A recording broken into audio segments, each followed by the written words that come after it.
You think being good is enough to survive this world. That showing up, playing fair, keeping your head down will somehow shield you from the chaos around you. Then I want you to look around. Look at who gets stepped on, who gets overlooked, who gets torn apart the moment they show a crack. It's not the cruel. It's not the arrogant. It's the soft, the kind, the understanding, the ones who think the world will love them for being nice. Machiavelli would tell you, if you're not ruthless, you're not ready. And when the world comes for you, and it will, you will either break or you will become ruthless. That's the choice. That's the war. And it's already happening. Most people never realize this choice was even laid in front of them because it never feels like a choice. It feels like a betrayal. The first time someone takes advantage of your silence. The first time someone mistakes your kindness for weakness. The first time you're left wondering how someone could do that to you after everything you did for them. And slowly it starts to eat at you. That sharp little voice that says maybe you're the fool, that maybe all this goodness is costing you everything. But instead of listening, you double down. You try to be even more gentle, even more forgiving, hoping that if you just prove your worth, someone, anyone, will finally treat you right. But the world doesn't reward purity. It rewards power. And power, as Machiavelli made clear, is not about how much love you can gather. It's about how much damage you can survive without losing your grip. The powerful do not beg. They do not explain. And they do not allow anyone to define them by anything but their own strength. Because in a world that's constantly testing your boundaries, every time you let something slide, you're teaching people how to hurt you better next time. Now here's the trap. Everyone wants to believe they're the exception, that they can be good and still be strong, that they can keep giving without running dry. And it works for a while until one day you're the one staying up at night trying to understand why people you helped are the same ones sabotaging you, why your loyalty is met with betrayal, why the people you defend are the ones who talk behind your back. You'll go through all the rational explanations. Maybe they're insecure. Maybe they don't know better. Maybe it's just a misunderstanding. But what you won't admit, what's too painful to accept, is that they did it because they could. Because there was no consequence. Because they didn't fear what you might do. Fear. That's a word no one wants to talk about. But fear is the silent currency of every relationship. Not terror, not cruelty, but the quiet, undeniable sense that crossing you comes with a price. And if you don't have that, if your presence doesn't carry weight, you'll spend your whole life being used, overlooked, and discarded the moment you're no longer convenient. People love to romanticize the idea that you can win people over with your heart alone. But even love without respect becomes pity. And pity is the slowest form of contempt. The moment you understand that, everything changes. You stop asking why people hurt you. You stop making excuses for their behavior. You stop begging the world to play fair. And you start doing what Machiavelli would demand, what reality demands. You stop living on hope. And you start building leverage. Leverage isn't loud. It's not about domination or control. It's about being undeniable. About knowing that you have something, strength, clarity, discipline, that people can't manipulate. That when someone tries to take from you, they'll regret it. That you're not afraid to walk away. That your silence isn't weakness, it's warning. But here's the uncomfortable truth. To build that kind of presence, you have to let parts of the parts that cling to being liked. The parts that want everyone to understand you. The parts that still believe that fairness will save you. You have to kill the illusion that people will change if you just love them harder. They won't. They change when they realize you won't tolerate being disrespected. And most people aren't ready to do that. Because being ruthless, it comes with a cost. You'll be misunderstood, labeled cold, too intense, too distant. But that's the price of being unbreakable. See, being ruthless isn't about cruelty. It's about clarity. Knowing what you will and will not accept. Knowing when to walk away and when to strike. Knowing that sometimes mercy is the weapon that gets you killed. And you won't learn this in books. You'll learn it the moment someone betrays you and still expects you to stay. You'll learn it when you finally say no, and they look at you like you've committed a crime. Because people who are used to your self-sacrifice will always call your boundaries selfish. That's how you know you've drawn the line, right? Machiavelli didn't tell us to become monsters. He told us to become unshakable. To understand that if you want to navigate a world built on dominance, you can't show up as prey. You have to become the kind of person that doesn't flinch when things get ugly. The kind of person that can sit in the fire and not scream. The kind of person that doesn't chase closure. Doesn't need apologies. Doesn't need everyone to see their side. Because when you're truly ruthless, not out of hate but out of necessity, you don't need anyone to understand you. You only need them to know they can't break you. And that's where the shift begins. When you stop trying to be understood and start becoming undeniable. When your silence starts carrying more weight than someone else's shouting. When people start adjusting their tone the moment you walk in, not because you demanded it, but because your energy leaves no room for games. That's the Machiavellian way. Not noise, not drama, just presence. Presence built on control. And control built on knowing that at any given moment, you can burn the whole thing down and walk away without a second thought. But you can't fake this. You can't pretend to be ruthless. The world will test you. It'll poke, prod, insult, and reject you just to see if you fold. And if you do even once, even just a little, you confirm what they already suspect. That you're just like the rest. That your strength is performance. That your confidence is borrowed. But when you don't fold, when you meet insult with silence, betrayal with indifference, and pressure with precision, something strange happens. The same people who once doubted you begin to fear disappointing you. Not because you're cruel, but because you've shown them you don't need them. Needing nothing from anyone is the most dangerous position you can be in. Because when you don't need, you can choose. You can walk away without hesitation. You can negotiate without begging. You can lead without asking for permission. And people feel that. They feel it the way animals sense an alpha. Something primal, something unspoken, something that can't be faked with words or titles. It's earned and it's felt in the smallest moments. A look, a pause, a refusal to react. This is the art of becoming ruthless, not loud, not flashy, but deliberate. The kind of ruthlessness that doesn't destroy everything. Just the illusions that make you weak. And once those illusions are gone, you begin to see the world exactly as it is. Not cruel, not fair, just real. And in that reality, everyone is playing a game, whether they admit it or not. Some play to survive, others play to dominate. But the ones who win, they play to outlast. And to outlast, you have to harden. Not just once. Not just after one betrayal, but over and over again. Until your strength isn't a mask you wear, it's a skin you grow. It doesn't mean you stop feeling. It means your feelings no longer control your decisions. You still care, but with boundaries. You still love, but with discernment.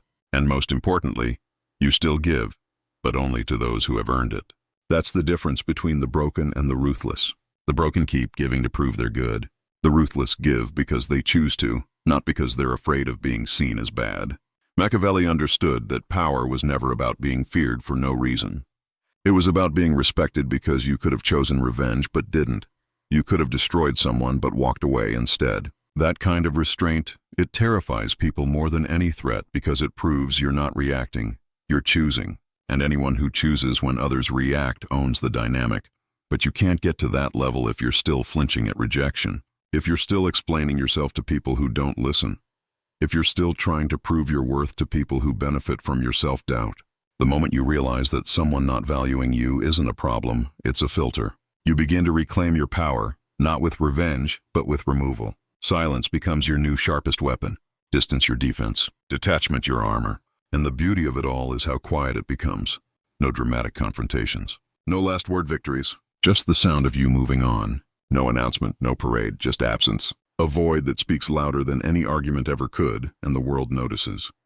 Because in a culture addicted to validation and constant connection, the one who doesn't chase is the one who stands out.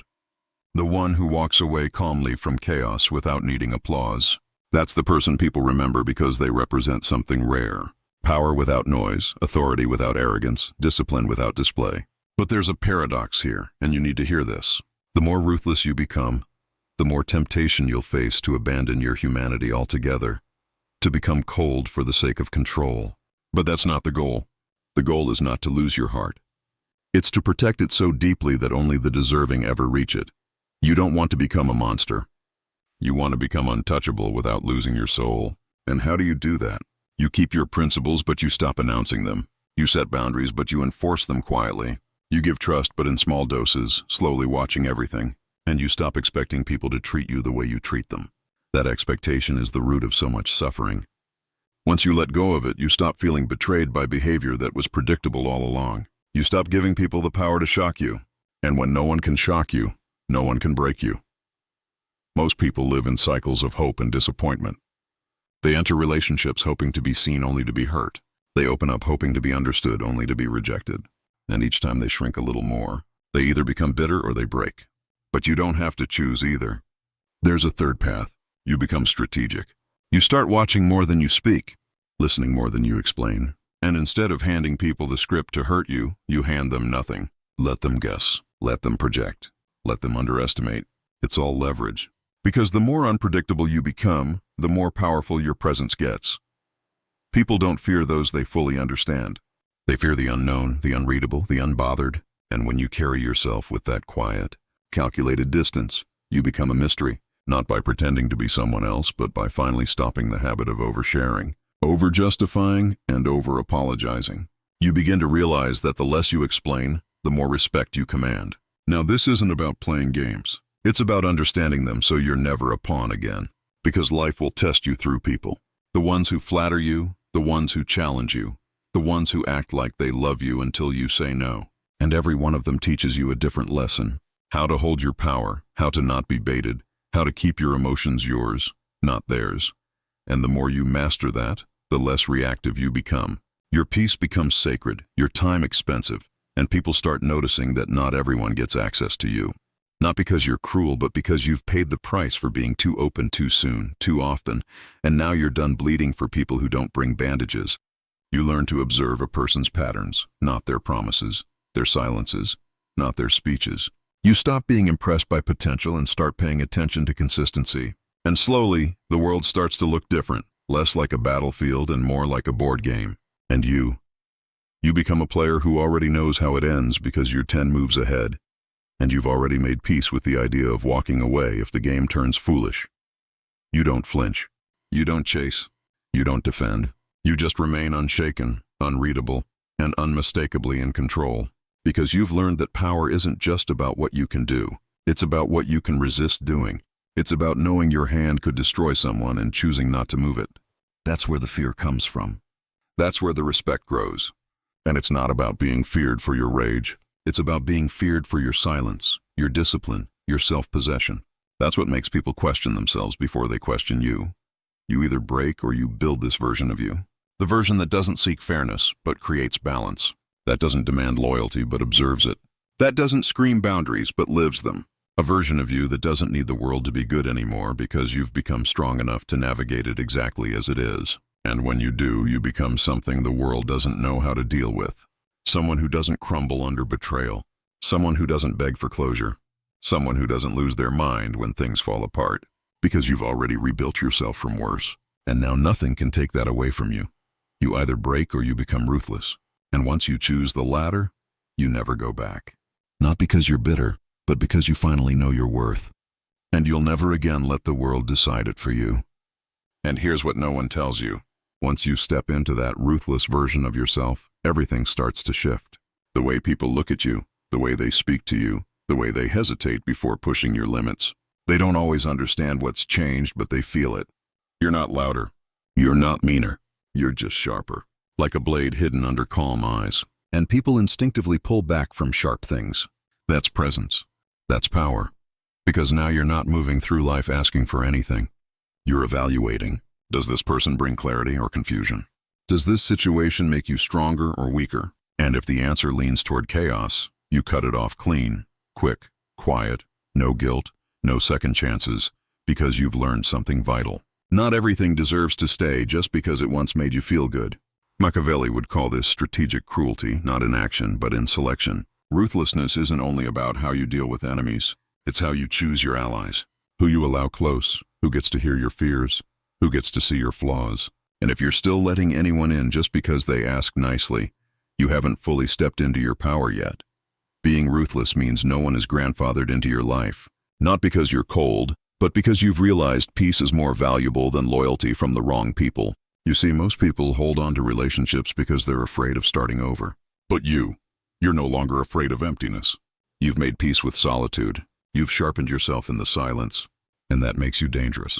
Because a person who isn't afraid to be alone is a person you can't manipulate with loneliness.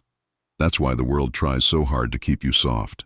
It tells you that forgiveness makes you noble, that understanding everyone's pain makes you wise. And sure, those things have value until they start costing you your boundaries, until they start turning you into a person who tolerates everything just to be seen as good.